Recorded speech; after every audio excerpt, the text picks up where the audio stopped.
Hello. This episode is sponsored by my friends at Keela, a comprehensive fundraising and donor management software that will help you expand your reach, increase your fundraising revenue, and foster a dedicated community of supporters. Now, several of my clients are currently using Keela, and they continue to be impressed with how easy it is to use, how affordable it is, and most importantly, the results that they see and the impact they're able to create. Now, Keela is hosting a free webinar led by me on June 6th, how to drive donations and get engagement using social media. It's totally free, and you can get all the details and sign up at www.jcsocialmarketing.com/Keela. That's jcsocialmarketing.com/Keela. See you there. Hello, and welcome to Nonprofit Nation. I'm your host, Julia Campbell, and I'm going to sit down with nonprofit industry experts, fundraisers, marketers, and everyone in between to get real and discuss what it takes to build that movement that you've been dreaming of. I created the Nonprofit Nation podcast to share practical wisdom and strategies to help you confidently find your voice, definitively grow your audience, and effectively build your movement. If you're a nonprofit newbie or an experienced professional who's looking to get more visibility, reach more people, and create even more impact, then you're in the right place. Let's get started.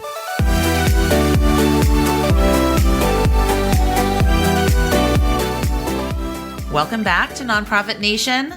I'm your host, Julia Campbell.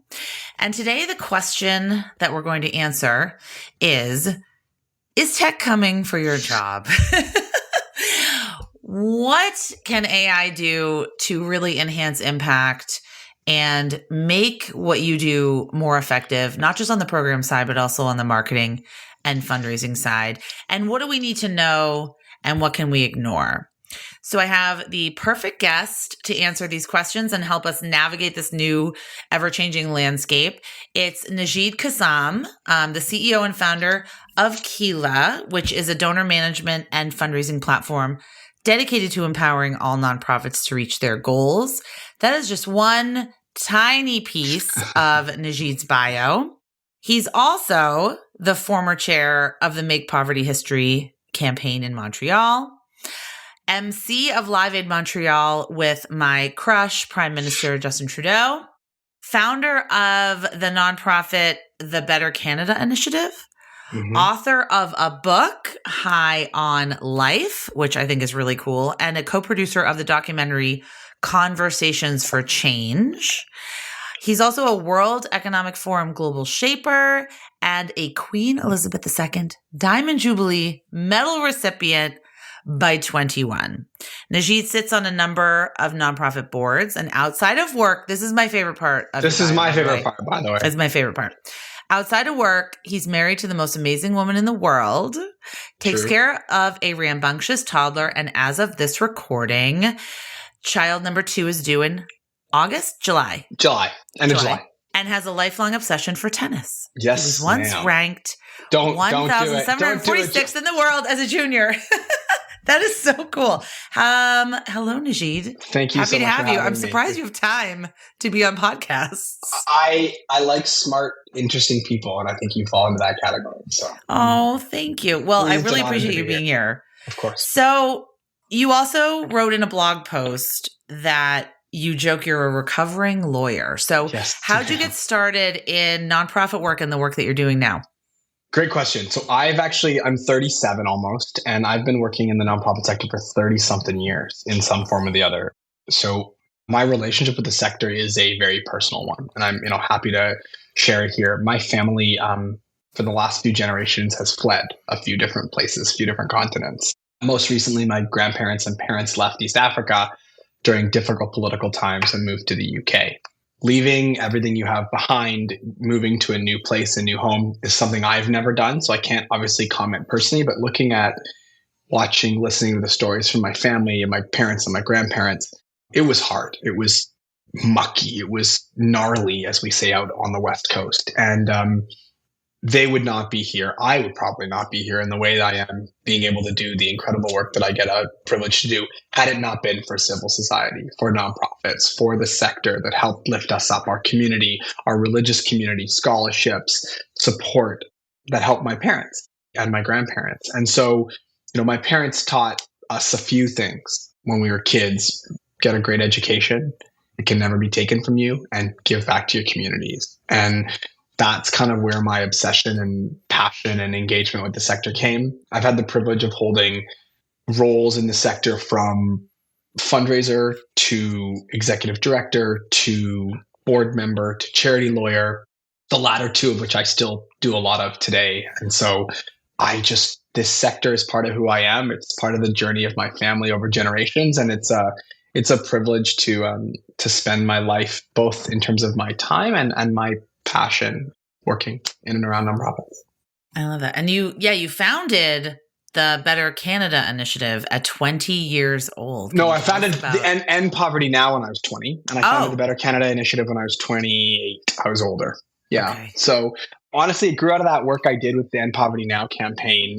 I was a kid, but I saw an opportunity to help build communities in places that all around the world. And instead of giving handouts and doing things, I thought, I was a student of international development and politics. And, our thesis as an organization was, let's help infrastructure build. Let's help actually fund the infrastructure building in different communities, and so that they can lift themselves out of the challenges they're facing. So we actually funded the purchase of usually capital for infrastructure. So I remember there was a project we did in Rwanda where we helped a community buy beekeeping equipment so that widows who were marginalized could actually build small businesses, generate their own income and revenue, and be able to kind of lift themselves out of poverty and other challenges they face in the community. We helped, they were all capital focused, which was really different. It wasn't like we're building a well. It's like we actually went to communities, got them to propose to it. They applied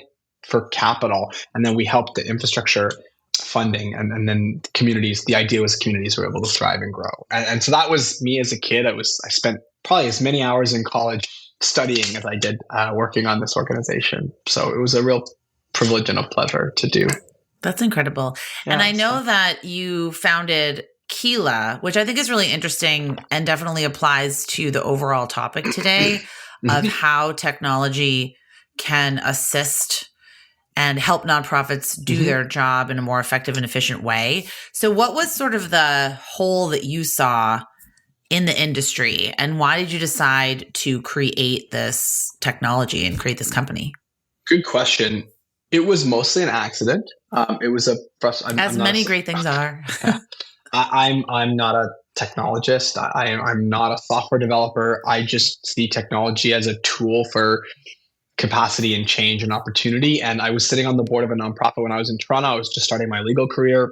I was frustrated with the technology offerings, which I'll talk about why in a second. And I said, those words that every stupid entrepreneur says, I could build that. Well, little did I know. Better. Exactly. I could build that better. I could build that the way I wanted to. And it kind of started as a project and then became the opportunities sort of just opened themselves up. And I had the courage to leave my corporate litigation job and kind of do it full time. And now it's been a few years, and we're really privileged to support so many incredible fundraisers and organizations across North America and the world.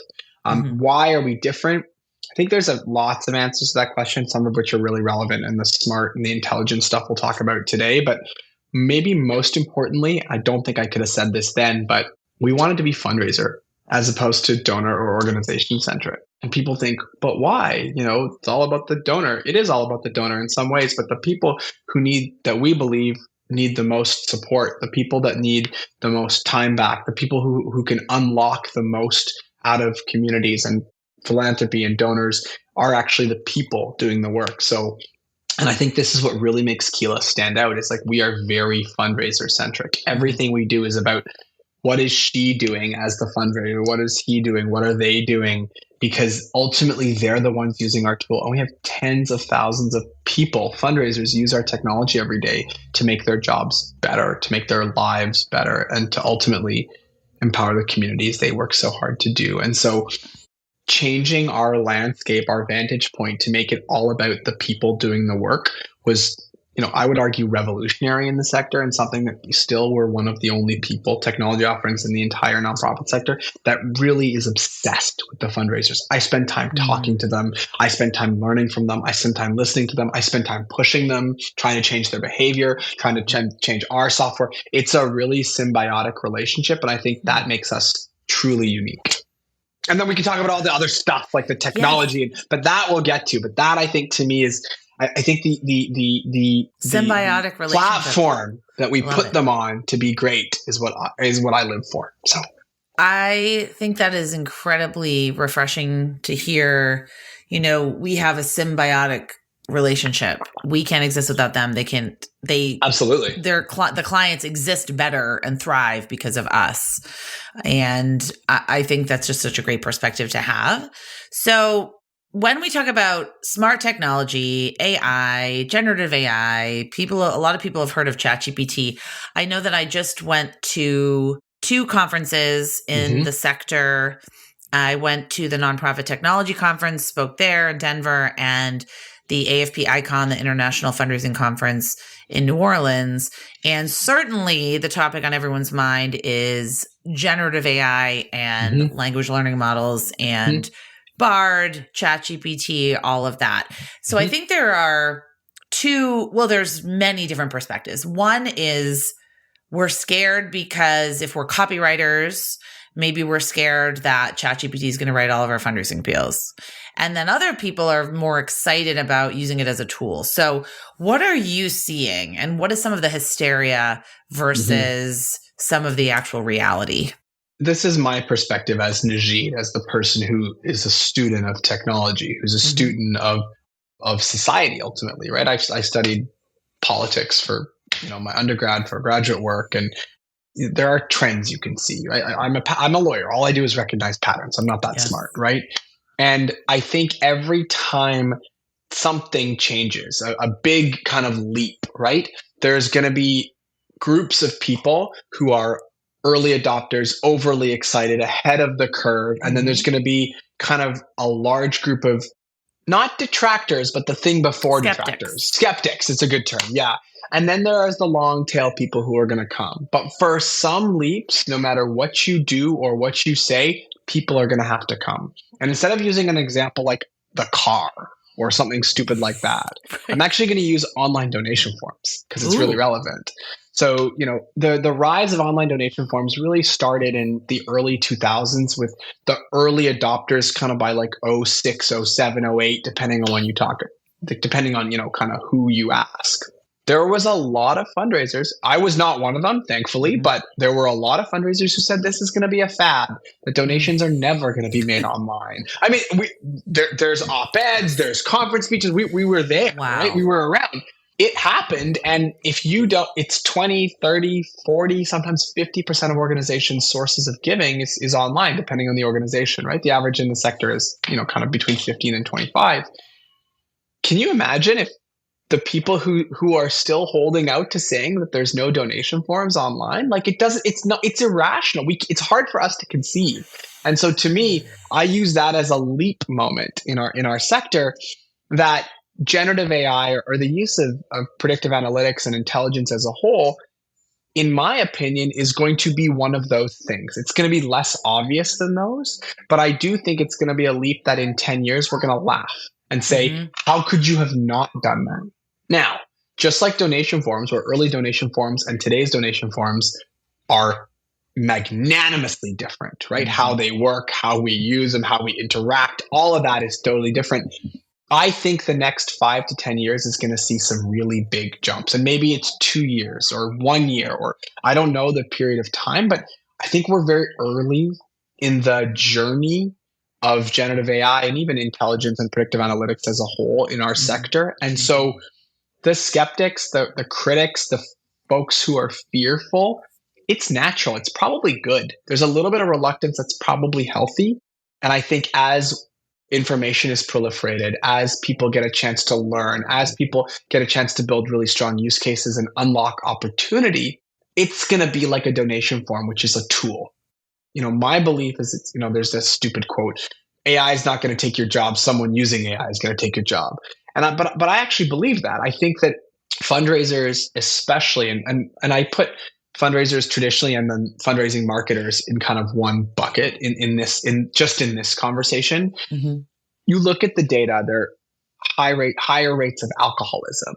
You look at toxicity, exhaustion, stress, burnout. I mean, I can keep naming these terrible things. Mm-hmm. If we can get a tool that even helps that with 1, 2, 5, 15%, there's something to say about that. There's value to create. And, ultimately, it is my belief that the wave of it is going to be adopted more and more. And instead of being fearful of it, people are going to look up to the sky and say, how did I live without this? Right. And fundraisers and fundraising marketers are going to be very grateful for these kinds of advances in technology that ultimately make their jobs easier and make them be able to focus on the things they care most about, which is building and creating community and engaging with the people who are giving, because no technology can ever take that away from the process of giving. I don't know if that answers your question, but no, that's great. And I completely agree. I think that it's natural to be skeptical, like you said, of something that, first of all, is getting so much hype and so many headlines, and people are just kind of frothing at the mouth and being crazy over. But I also think it's here, and it's sort of like saying, I don't like the internet. I mean, okay, you don't like the internet, but it's here. And it's not good or bad necessarily. It's how you interpret it, and it's how you use it. It's also how we teach it. And I think this is what's really important. It. Talk more about that. I am scared of things I don't understand. I'm a human. My kids, I don't understand them. I'm scared of them, right? Right. But anything new is inherently like, fear may be too strong a word, but certainly there's an element of feeling it out, getting used to it, getting comfortable with it. Yeah. I think as folks like yourself, Julian, I'm going to throw this to you, and have a responsibility to help proliferate the right kind of information, to help teach how we can use it, to talk about the opportunities and the dangers, to talk about the benefits and the drawbacks. Just like the internet or driving or anything has positives and negatives, it's up to those of us who have voices in the space to say, don't open yourself up to this without understanding it, right? So exactly. Take the time to learn. Go to webinars. There's going to be books that come out about it. Listen to what people are saying, mitigate the risks. And I think if we can do that effectively as a sector, this is going to be game-changing potentially. I agree. And I do think that, and thank you for saying that. I remember when Facebook fundraising tools came out, and people were all up in arms about it because you don't get the data, you don't get the emails, you don't get this, it's not perfect. And the way that I try to frame it was, well, there's never going to be a perfect tool. And you cannot put all of your eggs in this basket. Like, you shouldn't put all of your eggs in the direct mail basket, nor should you put it all in the social media fundraising basket or the email basket. Like, there's a lot of baskets that we need to diversify our revenue through. So I think what you said is really important. But we also need to make that kind of assessment for our own organization, whether we are ready to do this or not. So what I like to do with the new technology, I like to just experiment with it and look at it and see how other people are using it first. I'm thinking of Instagram stories specifically when it came out. And I thought, oh, this is really cool, but I don't want to look like an idiot. So I'm just going to watch what everyone else does and see how they use it, and then see how I can get more comfortable with it. I didn't just kind of jump right in. I wanted to really observe and kind of take notes. So as you see it, what are some of the biggest opportunities for AI and smart tech tools for the sector? And I'm going to go beyond just generative AI for this, because I think this is a bigger question, right? Smart and I tech think can be anything. The power of data is one thing that is truly transformative, I think. And our organizations, even if you're a small organization that does $180,000 a year in total donations, or if you're a big one doing $180 million a year in total donations, the sheer amount of data that you collect that you may not even know is remarkable, right? You send an email, someone's clicking on it, someone's opening it, someone's responding to it, somebody's on a website, somebody's replying to a direct mail, someone's making a donation, in all of those things, there are multiple pieces of data. And it's amazing. It's also terrifying. It's trackable. It's not like a billboard. People are like, let me buy a billboard. And I said, well, what kind of data are you collecting from that? Unless you have a specific phone number or a specific website, which no one ever does. Well, but I think it's more than just tracking the data. It's actually like, I think we saw, I don't know if I read something or we did a study. It's like hundreds of thousands or millions of data points for even small to mid, just on aggregate. And what I will say is no human I'm not that smart. I have a lot of really smart people that work with me. Even they can't understand that much data. Mm-hmm. It's not possible. And so smart technology will take millions of data points and make them a little bit understandable for you. They'll help you to process them. They'll help you to model around them, to help you predict on them. They'll help you give you visibility into something that's like, I saw this stupid commercial where someone was picking the sesame seeds off the burger bun. We can't do that with data like that. It really struck me. I was like, that's what organizations try to do with their data sometimes. They do. And it's exhausting and it's unfair to ask them to be data driven and then not to use this kind of technology. So to me, it gives you eyes where you can't see as a human being. It builds models so that you don't have to. And it's not biblical. It's not saying this is what you should do. It's giving you guidance. It's giving you direction. It's giving you a first draft. If we're talking about generative AI, it's not doing the work for you. It's simply giving you a little bit of a step stool to stand on so that you can do your work most effectively. And I think by changing the lens as this is going to take my job or I don't trust it to, I'm still a smart thinking human being. Let me see what it suggests or presents or how it slices and dices or whatever, and then actually think about it is really where the opportunities lie. And I'm not saying, and I'm a big believer in automation, but you can craft that automation. You can make sure that it's doing what you as the fundraiser wants it to do. And so smart technology, predictive analytics, generative AI, to me, it's just taking all this stuff that you've got and helping you understand it better so you can do your job. And it's making a better experience for your donors. Absolutely. But I think for us at Keela, it's actually making the experience of being a fundraiser better. That's true. That's true. And because of all those things we just talked about. Yep. I think constantly about how we live our consumer life and then somehow the way we operate our nonprofits is completely separate from that. If you think about you're purchasing something on Amazon, you think it's not going to remember the last 9,000 things you've purchased, your size, the colors you like, the brands you like. Think about Netflix, think about Amazon Prime, think about Hulu, Disney Plus. It remembers things about you because it has those data points.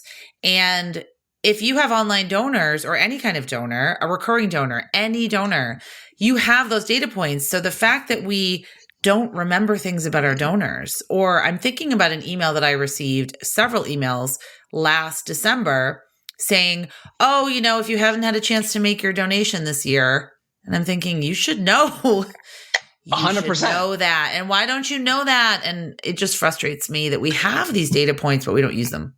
I think for so long, technology has made it prohibitively difficult for fundraisers who are uncomfortable. Like most of us, myself included, are not technologists. We're not native tech. Yeah, we have an iPhone, fine, or whatever, but inherent comfort with that technology, it is on the people building the technology to make it digestible and accessible for the people using it. And that's why that fundraiser centricity that I was talking about is so important, because if you do that, then it becomes less intimidating because you give them insight into how it was done or why it might be like that. You can say, this is why it could be wrong. Like there's, if you give more visibility into how these things are how the sausage is being made, so to speak, in this case, it can actually help fundraisers increase their trust and increase their understanding of how and what to do with it instead of looking for a silver bullet all the time. Because in life, one thing I've learned is there's no such thing as a free lunch and nothing's going to come easy. And so we shouldn't be looking to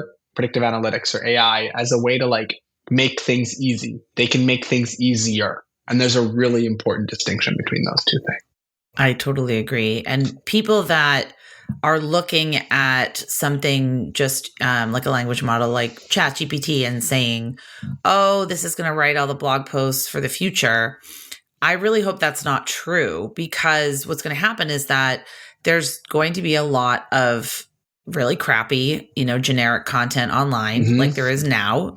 It's going to get worse, but I feel like it's an opportunity for nonprofits to kind of put their fingerprints on their content and make it more unique and make it stand out.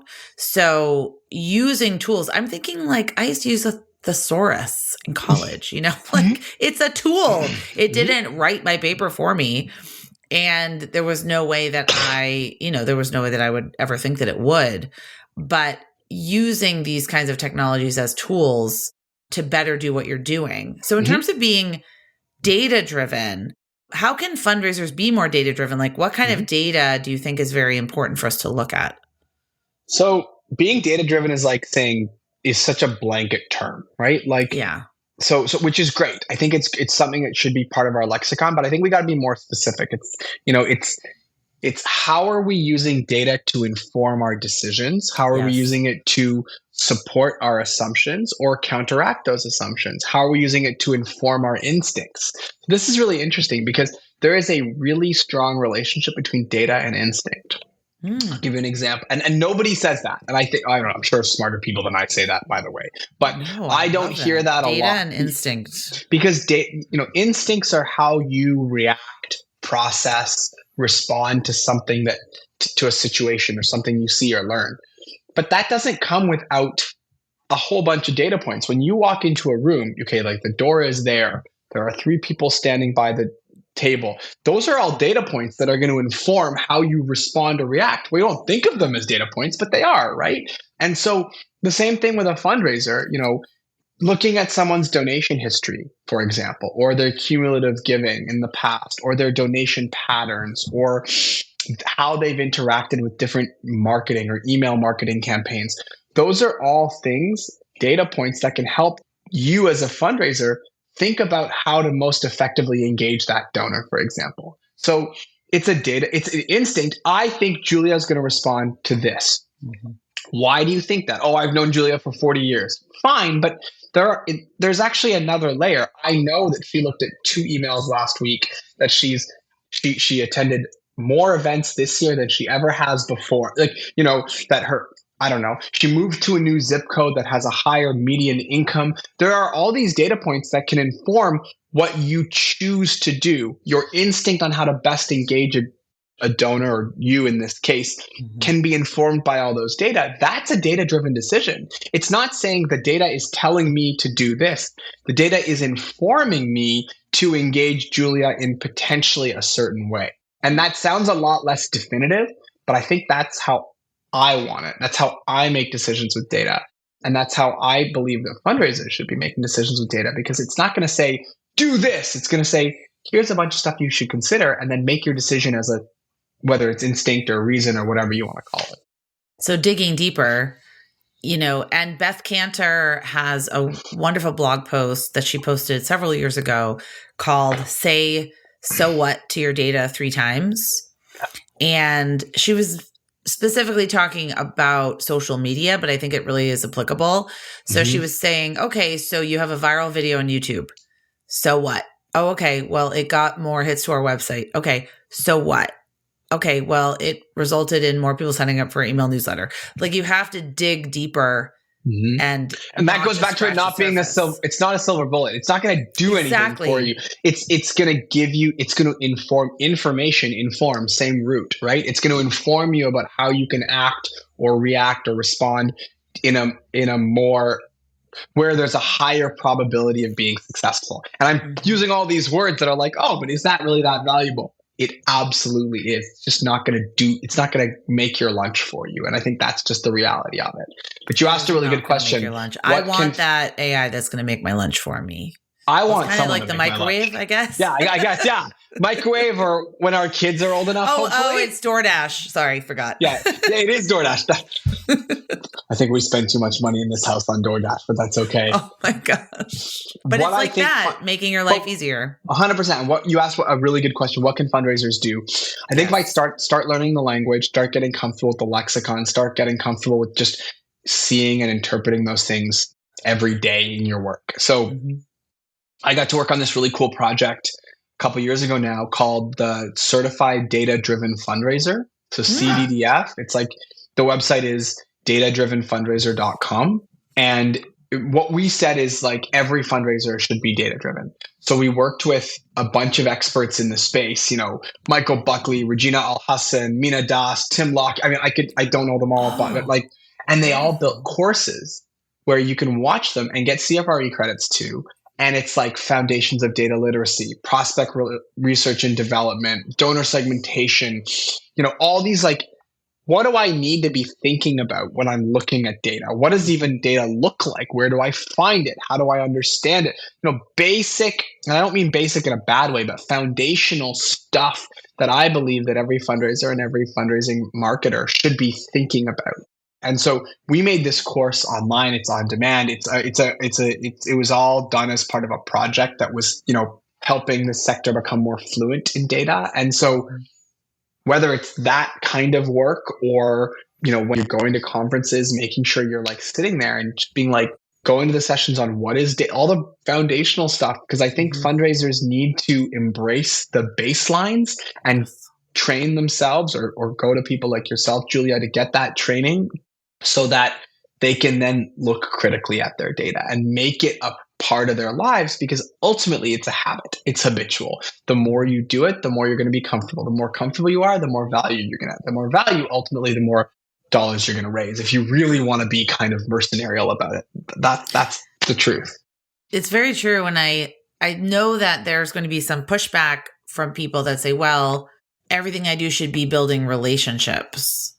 But the data you collect is going to help inform those relationships. 100%. And those are not mutually exclusive things. They're not mutually exclusive. And that's kind of my whole point. It's a tool. Just like you pull out it's like, you know, you pull out a pen from your pencil case or your briefcase. That's a tool too. And you just know how to use it now. And we learned that when we were 5. This is another kind of tool that we can use to be more effective in our work. And it will make our relationship stronger. Whether we like it or not, that's the truth.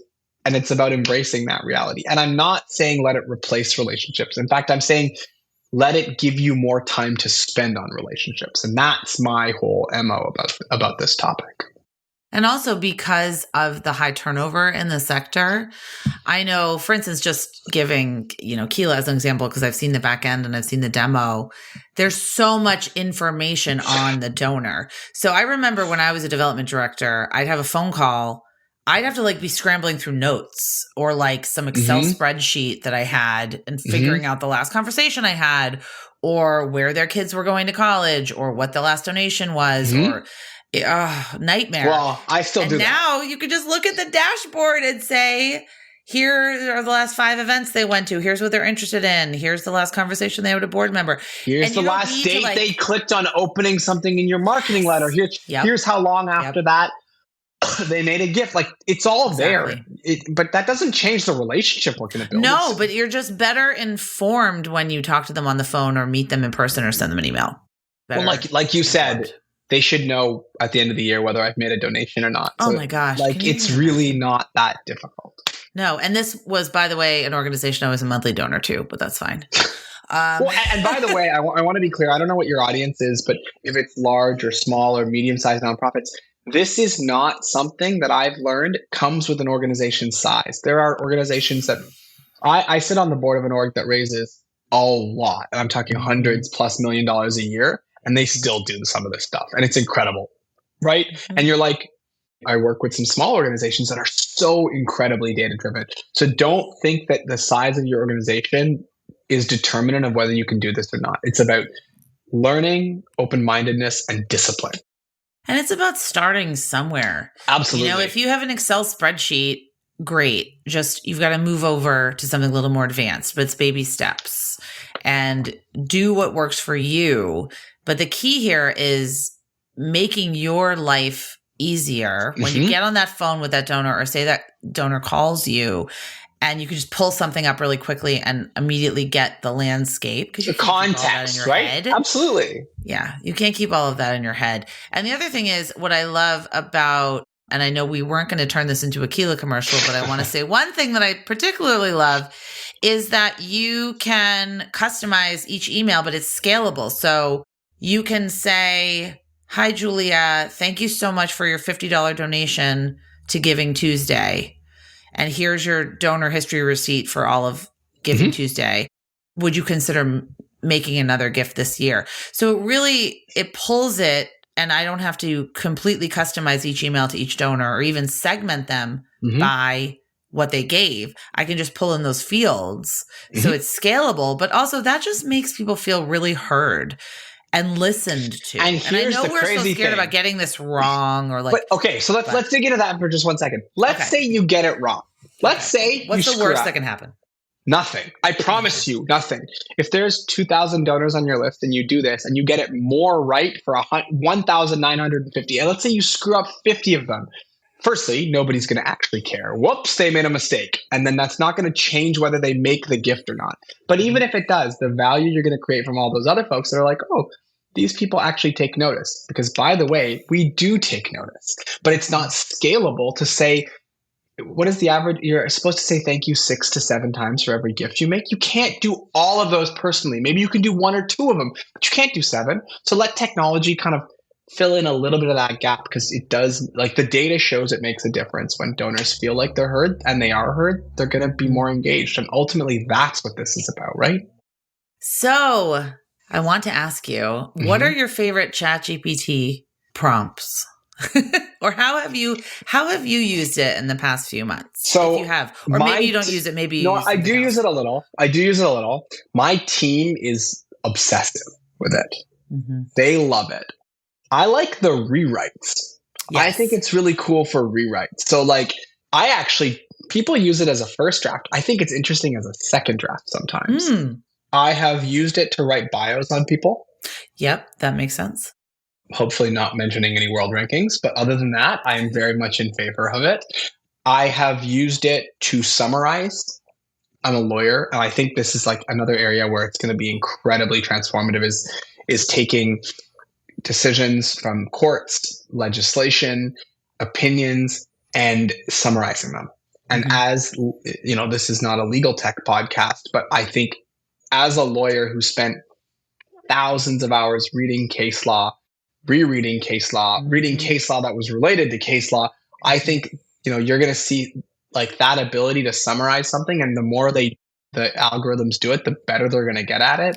I think it'll transform litigation. And so for me, those are some of the examples of what's really fun and really exciting and a little bit scary. I like to use it to write podcast show notes. Oh, cool. And just to have sort of a draft. Like if you have a blank page and you're thinking, oh, here's the questions I asked, here's the bio, here's the topic. And it does a really great job of kind of synthesizing it all together. I don't think that it did a really good job writing fundraising appeal letters, because that was the first thing I used it for. I was like, we tried it for sure. I wanted to know what would happen. And it was all very generic and very sometimes driven. Sometimes I always find it's easier to edit than to write. So sometimes the very fact that it's there, you're like, this is terrible, but I can rewrite it so much faster than the blank page. So that even in fundraising appeals, there's value to it, right? Exactly. It can also recognize and summarize tone, which is really cool. Yeah. And like, there's some really cool stuff. So, and we're dipping our pinky toe in this. Right. There's so much exciting stuff to come. Right. No, people, I know that I have spoken to other content creators who are saying, oh, I'm going to use it to, write my blog. And I thought, but then where's the fun in that? I love writing my blog. I love doing my podcast. I think the blank page syndrome is where it's really going to be valuable. And Absolutely. Also, I love that about the rewriting. I know Seth Godin imported all of his blogs, every single one of his, 10 billion blogs into ChatGPT, and just had it like synthesize themes And it was just really interesting. But that goes to put your big body data work in there. Right? Exactly. Like it can see stuff because it can synthesize and it can, there's so much it can do to compress that. And that's something that I'm not smart enough to do that. Maybe there are people that are.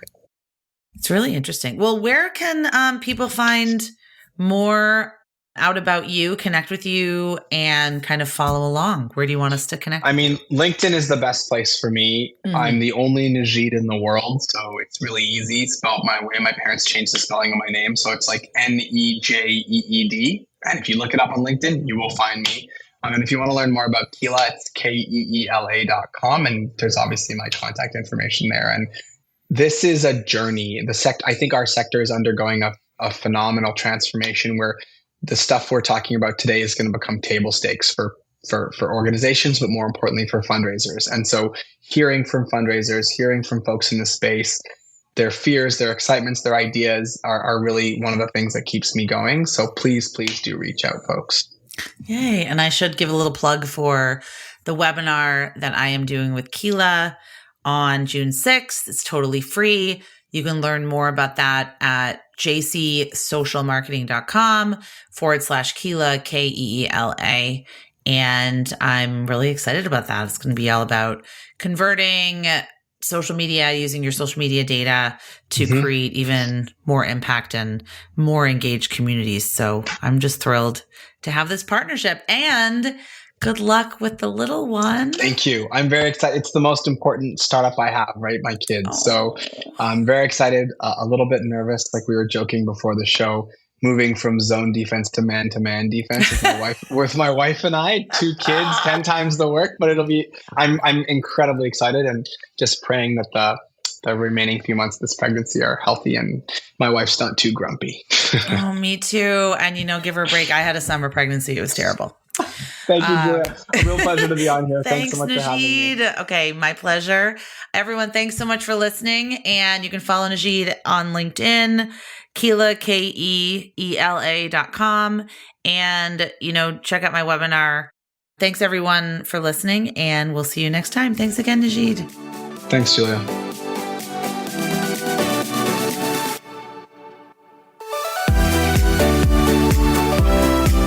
Well, hey there. I wanted to say thank you for tuning into my show and for listening all the way to the end. If you really enjoyed today's conversation, make sure to subscribe to the show in your favorite podcast app, and you'll get new episodes downloaded as soon as they come out. I would love if you left me a rating or a review, because this tells other people that my podcast is worth listening to. And then me and my guests can reach even more earbuds and create even more impact. So that's pretty much it. I'll be back soon with a brand new episode. But until then, you can find me on Instagram at JuliaCampbell77. Keep changing the world, you nonprofit unicorn.